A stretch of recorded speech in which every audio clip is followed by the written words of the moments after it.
On today's show, the Houston Rockets reportedly buying out AJ Griffin's contract. What should they do with that final spot on the roster? It's all coming up on today's Locked On Rockets. This is Mission Control, Houston. Ignition sequence start. 6, 5, 4, 3, 2, 1.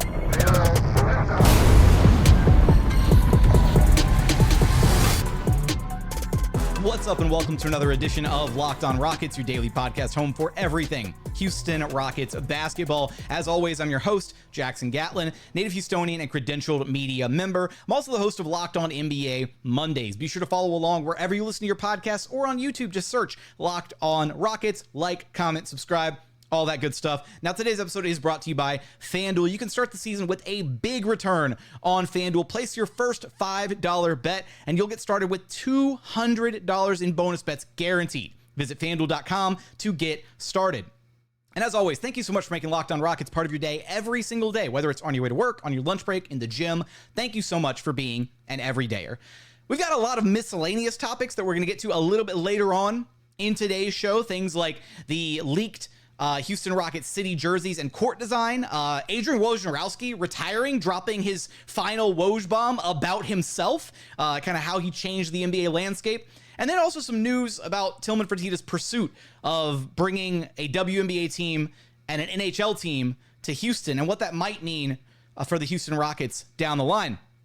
But our leading story, the most important thing we got to talk about on today's show, is the Houston Rockets reportedly waiving and buying out the contract of one AJ Griffin. So this news coming on the heels of when we did find out that AJ Griffin was seriously considering stepping away from basketball completely. And now it seems the Rockets and AJ Griffin have come to terms on a situation where he is able to now step away from the game.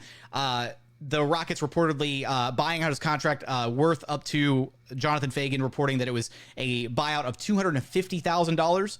So I want to first really quickly give credit to the Houston Rockets front office for how they handled the situation with AJ Griffin, because first off, if you have a player whose heart and mind is not in the right place to be a part of the team, which clearly it's just not for AJ for whatever reason. Again, I hope everything is fine in his personal life. I wish him all the best. And I hope that he does find peace in whatever is going on, whatever's caused him to have this decision be made to step away from the game. But you don't want to force that player to report to camp, to report to practices and all this stuff. And even if they're not a mainstay part of the rotation, you just don't want that energy. You don't want that person around your team if they're not bought in on what's going on. If they don't want to be there, right? It's just a recipe for disaster. Now, the flip side of it is because AJ Griffin is literally just for whatever reason, wanting to step away from the game, the Rockets could have very easily just turned around and been like, all right, retire.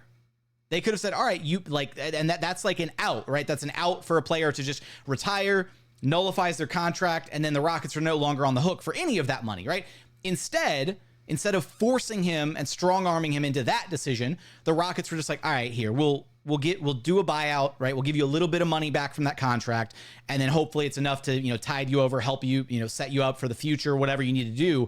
I just think it was a nice gesture by the Houston Rockets, rather than, penny pinching, rather than looking out for their own bottom line, their own wallet. The Rockets handled this situation with, I think, a lot of grace. And again, it's really unfortunate for AJ Griffin, who is still an incredibly young player, still a lot of talent. Was really hoping that the Rockets could be the situation where he comes in and, change the scenery, kind of turn things around a little bit. It's unfortunate that it didn't happen here in Houston. I do hope that whatever's going on in his life, he's able to figure it out, and that somewhere down the line, whether it's, 6 months from now, a year from now, a couple years from now, whatever, I do hope that he either finds what he's meant to do, finds his purpose, if it's not as an NBA player, or that he, gets through whatever he's going through and is able to return to the game, and that a team somewhere down the line will give him that chance to prove, hey, I do belong in the NBA. I was going through some stuff, but I'm back. So we'll see ultimately what happens with AJ Griffin down the line. Again, wishing him all the best in life and in his future career, whatever that may be. But looking at it from the Rockets' perspective, from the financials and all that, and kind of where they go from here, it does present an interesting, situation, because first off, I was fully convinced that the Rockets, if AJ Griffin wanted to step away, I thought that they would hold on to the contract. I thought that they would hold on to the contract essentially the same way that they did with the Kevin Porter Jr. contract. Everybody was up in arms. Oh, waive KPJ, cut him, get rid of him, right? After everything happened with Kevin Porter Jr. But the Rockets kept that contract on the books, and then they were able to flip that contract into Victor Oladipo, who they then flipped into Steven Adams, who is now projected to be a very important part of this Houston Rockets rotation this upcoming season. So that being said, the KPJ contract was a nice like mid-tier salary. It was good, like kind of aggregatable money. And the Rockets were able to flip that into a really good backup piece in Steven Adams. I guess with AJ, right, his contract wasn't worth nearly as much. It was worth a fraction of KPJ's contract, coming in at just under $4 million this upcoming season. So probably didn't provide, nearly as much trade leverage as maybe the Rockets, had with the KPJ deal, which is why they felt just, all right, we'll just, we'll buy you out. We'll open up the roster spot, because that's where things get interesting now, is what should the Houston Rockets do with that final roster spot? Because you look at the roster as it presently stands, they've got all three of their two-way contracts filled. Nate Williams, N'Faly Dante, and most recently signed Jack McVay from the NBL. And then their main roster is now 14 out of 15 guaranteed standard NBA contracts.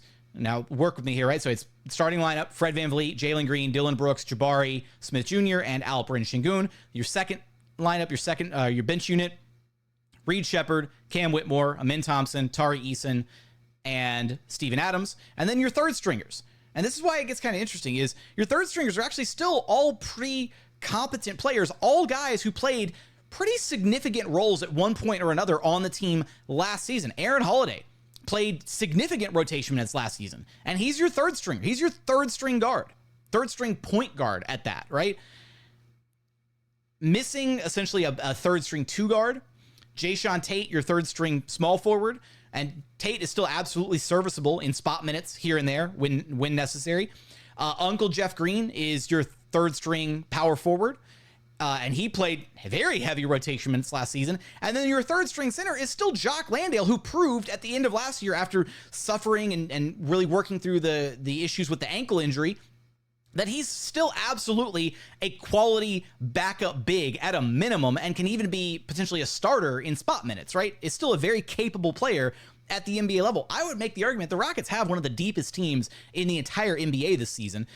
And so it's going to be really interesting what they ultimately decide that they need to or want to do with that 15th roster spot. We're going to get into some of the options that the Houston Rockets have with that 15th slot. Should they go out and look to add a 15th player? Should they add some, an insurance guy or another shooter or another versatile wing defender or another veteran piece? Or should they keep that spot open for flexibility down the line? We're going to get there in just one moment. First, today's episode is brought to you by FanDuel. Look, NFL fans, you can start your season with a big return on FanDuel, America's #1 sportsbook.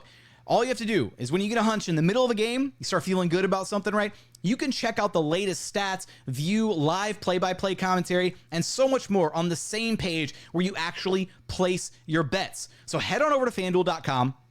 Take a look at whatever you want, right? Take a look at different playoff odds, take a look at win totals, take a look at who's going to throw the most touchdowns, all that stuff. I personally just go take a look at who's going to win the Super Bowl this season, right? Right now, the Kansas City Chiefs plus 500, the 49ers plus 650, the Buffalo Bills plus 950, and then right there, fourth best odds to win the Super Bowl this season, your very own Houston Texans. So go check it out. You're going to get started with $200 in bonus bets guaranteed when you place just your first $5 bet. So go check it out. That's FanDuel.com. And continuing on here at Locked On Rockets, your daily podcast home for everything Houston Rockets basketball. All right, what should the Houston Rockets ultimately do with this 15th roster spot? Again, there's a couple different directions that the Rockets can go with this slot. Let's first take a look at the remaining kind of top tier free agents at each position, and then kind of narrow it down to who would probably be the best fit for the Houston Rockets. So looking at a couple different options here. Let's start with the guards. And shout out to Keith Smith at Keith Smith NBA on Twitter, who's been kind of throughout the offseason, compiling the best remaining NBA free agents list. So this was his last one that he threw together. But at point guard, Markelle Fultz, Dennis Smith Jr., a couple names there. Shooting guard, Justin Holiday. So maybe reunite a pair of the Holiday brothers together on the same roster. Wesley Matthews. Small forward, Nasir Little, Dougie McDermott, Reggie Bullock. Reggie Bullock reunion, anybody? Power forward, Jay Crowder, Robert Covington, Danilo Gallinari, TJ Warren. And then center, Bismack Biyombo, JaVale McGee, Moses Brown. So these are a handful of the names that are still out there on the market that the Rockets could conceivably go out and sign. Many of these guys, I'm sure, could be had for probably the vet minimum, honestly, especially this late in the offseason with the actual start of the NBA season right around the corner, with media day and training camp just, exactly a week away from today, or from the time that you're probably listening to this podcast on a Monday. So I'll be completely honest, very few of the names on this list truly move me, in the sense that I think a lot of the guys on this list, there's a reason so many of them are on this list in the first place and have remained unsigned up to this point. A lot of the guys on this list are either pretty washed or struggling due to coming back from injuries or something, or just completely fell out of the rotation wherever they were at because they just weren't very good for whatever reason, one reason or another. I will say a couple of the names that are, I think, a little interesting to me. The first of which is Doug McDermott. Doug McDermott is a guy that I think you could conceivably pick up and expect where he's not gonna demand minutes right out of the gate. He's not going to demand a role. He's probably a guy that is very content to just be picked up by a team and probably have that reserve bench role. Maybe be a spot contributor here and there as necessary. And he's a pretty lights out shooter, right? I think he would be a guy that you basically grab and you put in the Garrison Matthews role, right? Where maybe you just desperately need some shooting one game and you need a floor spacer, and he's a guy that comes ready-made, just, okay, hey, can't hit anything, put in Doug McDermott, right? Let's see if he can get hot for a game and knock down a few triples and provide some floor spacing, that kind of thing. I think that would be an interesting pickup for the Rockets because, again, Rockets are coming off a season where they were just a really, really terrible three-point shooting team. So the idea of adding a bona fide 40% plus 41% career three-point shooter to the roster makes a lot of sense. And honestly, he's actually probably the only name that I'd be if the Rockets were going to commit to signing somebody for the vet minimum to fill out that final roster spot, just go grab Doug McDermott, call it a day. That's only if, again, I don't know if there's anybody else that's lining up to sign him. Generally, shooters like a Doug McDermott are usually pretty sought after by potential contenders and stuff. So maybe he's just biding his time. Maybe he does already have an offer or two out there and he's just waiting to see if potentially a better offer comes in from a different team. So that's a possibility there as well. Now I will say he's regressed the last couple seasons. He only played back in 23-24. He only wound up playing, I don't know, just under 60 games. And I actually don't know off the top of my head if that was due to injury or anything, if it was just simply rotation crunch with the rosters and the minutes in San Antonio and in Indiana. But ultimately that would be a name that I would at least think, the Rockets would hopefully consider potentially with that final spot. The other name on this list that has drawn not only that drew my attention, but also a lot of Rockets fans' attention is one of Robert Covington. Now, the issue with Rocco is, first off, again, there's a reason that Rocco is still a free agent at this point, this late in the season, but he's slowed up considerably, right? There's a reason that he kind of fell out of the rotation with the Clippers in the first place. There's a reason he really didn't have a large or substantial role with Philadelphia in the aftermath of them getting him from the James Harden deal. Rocco is just not the same player that he used to be. Look, he's 33 years old right now. he obviously Rockets fans really enjoyed having him for the half season that they did. And this would technically be his third stint with the Houston Rockets if they did bring him back again. And also, as a random aside, they would be reuniting the bubble heroes of Robert Covington and Uncle Jeff Green, who were both on the Houston Rockets bubble squad. So that'd be fun, a fun trip down memory lane. Look, I just don't know if Rocco has enough left in the tank, honestly. It wouldn't be a terrible pickup because, again, one of the things about roster construction and guys who are kind of on your third string, these are more so your insurance policy kind of guys, the guys that you would potentially lean on a little bit if an injury happens or if somebody has to sit out for an extended period of time, right? If the Rockets lost one of their key wings in the rotation, if either Dillon or Jabari or Tari or Amen, were to miss some significant time, then yeah, Rocco is clearly a guy that could maybe step in and help fill the void just a little bit, even if it was 10 minutes a night, nothing major. But at the same time, the Rockets already have so much depth on this roster. God forbid an injury happens to any of them, right? But let's say Dillon Brooks is going to have to miss some time. You can easily see a world where, okay, Amen Thompson gets slotted into the starting lineup, or Tari Eason, one of them, right?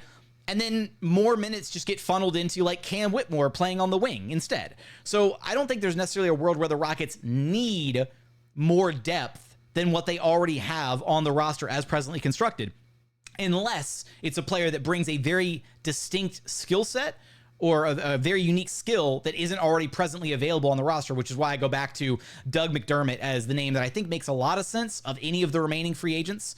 I will say Justin Holiday is the other one just because he's a good, universal kind of Swiss Army knife veteran role player.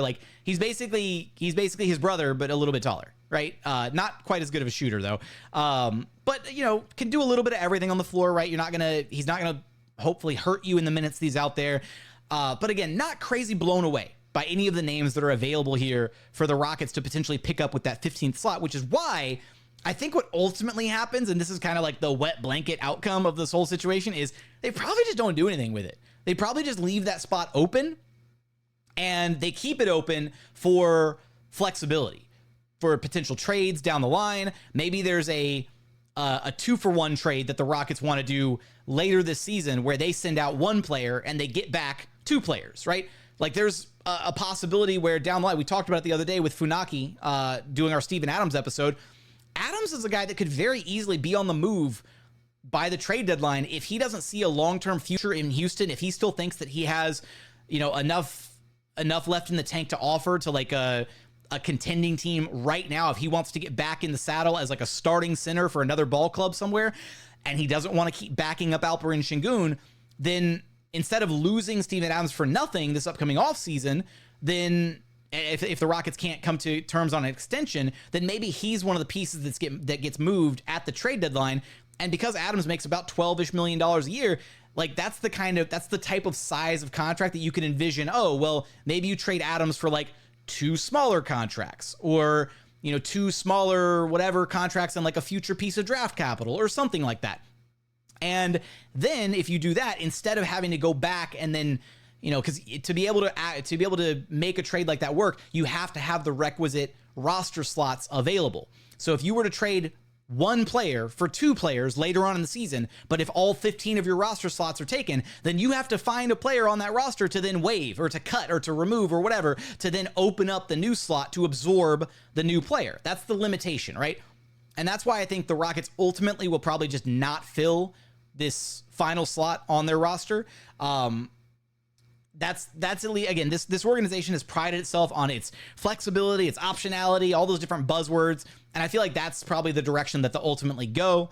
But it'll be interesting to see what happens with that slot, whether it helps the Rockets in a trade further down the line, like what I just illustrated, or if they do decide that they want to pick somebody up like a Doug McDermott or a Robert Covington. But I want to know, what do you want to see the Houston Rockets do with that final roster slot? Let me know in those YouTube comments. Coming up, want to get to a bunch of different miscellaneous topics. The Houston Rockets city jerseys and city court designs have been leaked. We've got pictures of those to look at if you're watching along on YouTube, and just some thoughts on Adrian Wojnarowski retiring, and then some of the pursuit of a WNBA and NHL franchise by Houston Rockets owner Tillman Fertitta. We're going to get there in just one moment. First, today's episode is brought to you by FanDuel. Passion, drive, and patience. The formula for winning championships is also what keeps your ride or die alive. eBay Motors has everything that you need to maintain your vehicle and level it up to peak performance. Superchargers, roof racks, exhaust kits, LED headlights, and so much more. Whether you're into speed, power, or style, eBay Motors has you covered. With over 122 million parts for your number one ride or die, you'll always find exactly what you're looking for. And with eBay Guaranteed Fit, your part is guaranteed to fit your ride every time or your money back. Because with eBay Motors, you're burning rubber, not cash. With all the parts you need at the prices you want, it's easy to make your car the MVP. Keep your ride or die alive at ebaymotors.com. Eligible items only. Exclusions apply. eBay Guaranteed Fit only available to U.S. customers. And final segment here at Locked On Rockets, your daily podcast, home for everything Houston Rockets basketball. All right, so first up on our kind of little collection of different miscellaneous topics we want to hit all in one segment is the Woj bomb of all Woj bombs, and that is Adrian Wojnarowski, ESPN senior insider, the GOAT of like breaking NBA news, has retired. He's set to become the general manager of the men's basketball program at St. Bonaventure, his alma mater. And man, he shocked the entire NBA world. He shocked ESPN the other day when he dropped this news. And I mean, it was one of those where it was like, obviously I'm very happy for Woj and like whatever these next steps are for him. Obviously, you know, this career, his job, you know, being a newsbreaker to the degree that he was, is a very taxing profession. It takes a lot of late nights, a lot of sleepless nights, a lot of time away from family, all that, right? And so for him to retire, like going out on top, right, and choosing the next chapter of his life, whatever, hopefully just finding whatever fulfillment he wants to find, it's really cool. So I love that for Woj. It's going to be that he's leaving a gigantic space in the newsbreaker community. Shams is running like completely unopposed now. Like every little bit of breaking news that has come out since Woj officially retired, instead of Shams and Woj like literally like battling for who's going to get the tweet out first, I'm envisioning like Shams was just like, you know, the Embiid news broke for his contract extension, right? And he's just like sipping on a cup of coffee, having his breakfast, like rolling out of bed, stretching. He's like, and then he's like, all right, I guess I'll finally tweet the news because now he doesn't have to worry about competing with Woj. And it seems like Shams is the front runner, at least with ESPN reportedly aggressively pursuing him to be the replacement for Woj. The other names in the running are ESPN's current lead analyst, or one of their lead insiders, Brian Windhorst, potentially, with some weird like speculation that like having Woj on the ESPN roster was like actively holding Windhorst back. Like, I don't know about all that. Chris Haynes is another name in the running to become ESPN's new senior insider for basketball. And then the last name is actually Jake Fisher, who is currently the dark horse to receive the role. So we'll see what happens. We'll see what direction ESPN ultimately picks for their next NBA insider. But I figured it might be a little fun to take a stroll down memory lane of all the different Woj bombs as they pertained to the Houston Rockets and some of the most significant ones. And I have a sneaking suspicion I know what everybody's favorite Woj bomb is going to be. But we'll start off with this one because this one was I have a video clip to accompany this one. But July 2019, Russell Westbrook, Chris Paul trade. The Oklahoma City Thunder have agreed to trade Russell Westbrook to the Houston Rockets for Chris Paul, first-round picks in 2024 and 2026, pick swaps in 2021 and 2025, league sources tell ESPN. I know exactly where I was when that news broke and when I found out about it. And unfortunately for me, courtesy of one of my former coworkers, I have video evidence of my reaction to finding out this news at work that I dug up and that I am going to share right here on the show. I highly recommend, if you're listening on audio, you will hear the pain that I am going through but I highly suggest you check it out on video at some point on the YouTube channel. But here we go. We're going to run this one back really quick for funsies. Oh my God!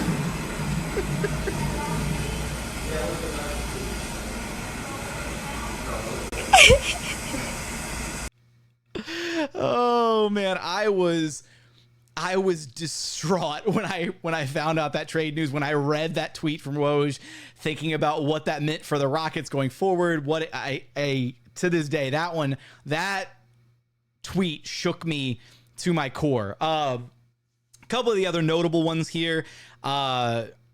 Houston has agreed to trade Russell Westbrook to Washington for John Wall and a first-round pick. Sources tell ESPN. Back when Rockets fans convinced ourselves that John Wall and James Harden was going to be the next great backcourt in Houston. Next one, reporting with Ramona Shelburne, Brooklyn is acquiring Houston's James Harden in a blockbuster deal. That one was a sigh of relief because it meant no Ben Simmons in Houston. My goodness, that one was the saving grace. Fred VanVleet signing with the Rockets. That was another big one that he announced. This one might be a personal favorite here for many, but after Chris Paul agreed to opt in on contract, Clippers are trading all-star guard to the Houston Rockets, league sources tell The Vertical. So this was before Woj was picked up by ESPN. And then another one, shout out to Carmelo Anthony, stay mellow. Oklahoma City has agreed to trade Carmelo Anthony and a protected 2022 first-round pick to Atlanta for point guard Dennis Schroeder and Mike Muscala. League sources tell ESPN Anthony will be waived and he will join team of his choice. Rockets are the front runner, and boy, was it a glorious 10 games from 10 games from Carmelo Anthony. Man, and then some other goodies in here, man. The tunnel gate incident between the Clippers and the Rockets. Houston Rockets players James Harden, Trevor Ariza, and Gerald Green pushed into Clippers locker room post-game looking to confront Austin Rivers. League sources tell ESPN security escorted Rockets out before anything turned physical. What a good one. I think, however, I feel like everybody's favorite Woj tweet, the original Woj tweet that I think probably eclipses any other tweet that he's had in regards to the Houston Rockets as far as its sheer significance and what it meant for the franchise. Back in October 2012, Oklahoma City has traded James Harden to the Houston Rockets. League sources tell why. That was a day, man. Getting James Harden in a Houston Rockets jersey, and then the rest is history. So I want to know, what was your favorite Woj moment? What was your favorite Woj bomb throughout his career? Which one hurt you the most? As case in point, some of them can be painful, but some of them can bring immense amounts of joy as well. So just want to take that little stroll down memory lane. Appreciate Woj for everything that he did for the NBA community. I've had the chance to meet the guy in person a couple different times. Very busy fellow, but was polite, cordial, took the time to say hi and chat for a couple minutes. So that was always nice. But yeah, credit to Woj for a very impressive career, and very interested to see what this next chapter ultimately holds for him. But last couple things I want to get to here on the show. The Houston Rockets city jerseys and court design have been leaked. So let's go ahead and take a quick look at that. So we'll pull this up right here. So I've got the court design pulled up first and foremost. The court design, honestly, I'm a big fan of how this court design looks. It's essentially basically you got the in-season tournament trophy in the middle with kind of these like 3 different shaded circles of red kind of exploding out from the middle. And then the 2 IST trophies in either paint. Honestly, I think it looks better than last year's court did. Last year's court looked like it was thrown together so quickly. And from what I remember discussing with a couple of the people of the Rockets organization is the NBA like rolled out the court super last minute last season. And there were also like a ton of restrictions. They had very little like creative freedom because obviously they wanted them uniform across all 30 teams.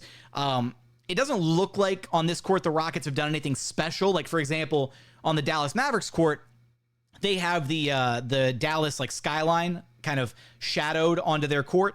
I don't know how much creative control or freedom the Rockets had with this. I would have liked to see them maybe add a little pizzazz of their own to the court. But it looks better, I think, than last season's, first off. Now, the jerseys, on the other hand, boom. Okay, if you're watching on YouTube, the jerseys are front and center on the screen.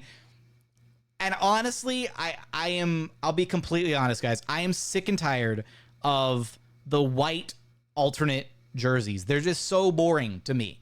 I can't get behind them. Like, look, I'll be, first off, caveat. The Dunksternaut jerseys were super clean. Those were incredible. These do not hold a candle to the Dunksternaut jerseys. So white jersey, red font, black and red trim around the jersey. First off, it looks funky because we don't have the number on it, so it looks like off balance. It looks kind of weird. But honestly, maybe I'll change my tune. Maybe once I see them in person, they'll grow on me a little bit better. Once we see them like used on the actual IST court, maybe it'll look better. But nothing, I think, is going to come close to the Dunksternaut jerseys, plus the City Edition Dunksternaut court that the Rockets had last season, which they weren't able to use for their IST games. Like, they should have just been allowed to bring that back. I don't know what goes into the decision-making process for, why they have to recycle jerseys every other year, or why they can't just make that like a permanent addition to the jersey rotation. But it's disappointing. Hopefully these jerseys grow on me. I'm curious your thoughts and feedback. How do you feel about these jerseys? What do you think about the court? Let me know in the comments. I did post it already on the YouTube channel, and a lot of you guys had some not so nice things to say about the jerseys. They do look a little bland to me, but I'm curious everybody's feedback. Last thing here is, and this has been an ongoing kind of topic of discussion, but Tillman Fertitta has been heavily pursuing bringing both an NHL squad and a WNBA team. So, conceivably reviving the Comets essentially, and adding those teams to the Houston market, assuming he could potentially purchase an NHL team, or with the WNBA with teams that are, or with cities that are in line for, pardon me, for expansion teams. Houston would make a ton of sense to add as a WNBA team. Obviously, the Comets have a very rich history, and I do think one element to consider here is the Rockets just finished building their own state-of-the-art practice facility, which, similar to many of the other teams that are in the WNBA currently that also have their own NBA counterpart that are either owned by the same ownership group or that, have vested business interests with one another, being able to have a shared space, a shared practice facility for both the Rockets and the Comets, if they're owned by the same owner in Tillman Fertitta, would make a lot of sense. And it would be a pretty huge benefit to any WNBA team that were to be brought up in Houston if they were to revive the Comets or whatever. So I think that's like an important consideration here to think about as the WNBA continues to look at expanding and, whether or not the Rockets could be in the running for their own WNBA team, right? Having that practice facility that is brand new and state of the art is a pretty big bargaining chip. The only thing that I will say here, and my only, I guess it's not really a word of caution, but my only concern or reason for concern here is I just don't want to see a world where the Fertittas, I guess, like over leverage themselves in acquiring another team or another two teams, if it's NHL and WNBA, because it's already a lot of work to handle one basketball organization, one sports organization. That would be my only concern, right? Is, we haven't seen what the Rockets are going to look like down the line when it comes time to start paying all the members of the young core, right? Will this ownership group be an ownership group willing to go deep into potentially the luxury tax, especially with all the penalties with the new second apron and the CBA and the new TV deal and the rising cost of putting these rosters together and maximum contracts and everything? Is that going to be an inhibiting factor down the line? I don't think it will. Honestly, the Fertittas have shown a willingness to spend in areas that they haven't had to. They've shelled out when they've needed to shell out. They just shelled out a ton of money for the brand new practice facility, right? This is all stuff that is not mandatory. They could have just kept going with the dingy little attached to Toyota Center practice facility that they had. But that's the competitive advantage, right? They shelled out to get a top tier head coach in Ime Udoka. So I don't think it's necessarily I don't think there's any evidence that would point to us being worried about it right now, but it's at least something to consider, man. If Tillman suddenly owns the Comets and an NHL team, maybe the Arrows, come back, whatever, as well, then that's a lot of responsibility, I guess. But it's also really cool. I want to just say really quick to wrap things up. I think it's really cool that Tillman is so invested in not just the Rockets and obviously the Rockets' success, but just invested in Houston, right? Invested in University of Houston athletics, right? He's, on the board of regents or whatever over there, has funneled a ton of money into the sports programs over there, has obviously done his best so far with the Rockets. He's been a pretty amenable owner in the sense that he took some of his lumps early on, and then learned to take more of a backseat and let his basketball operations team kind of handle the day-to-day stuff. So I think so far, it's a pretty inspiring run of things, with a very bright future ahead for a young, talented Rockets team. So, and look, more basketball is never a bad thing. Please bring me back the Comets. I would love to be able to go to WNBA games in Houston. I missed my opportunity when I was a kid. And so I would love to have that back. Selfishly, I want that. And also hockey, but honestly, guys, I don't know a lick about hockey. So do not be looking at me for like a Locked On Arrows podcast or anything like that. But Locked On Comets, now we're cooking with something. But on that note, I am curious all your thoughts on everything that we talked about in today's episode. Let me know how you feel about the AJ Griffin situation, the final roster spot in the YouTube comments. How do you feel about the city jerseys and the court for the in-season tournament games? Let me know there. But as always, thank you so much for checking out the show. If you haven't done so yet, please consider subscribing wherever you listen to your podcasts or on YouTube. But as always, thank you so much for watching. Thank you so much for listening. And we look forward to having you back right here at Locked On Rockets, your daily podcast home for everything Houston Rockets basketball.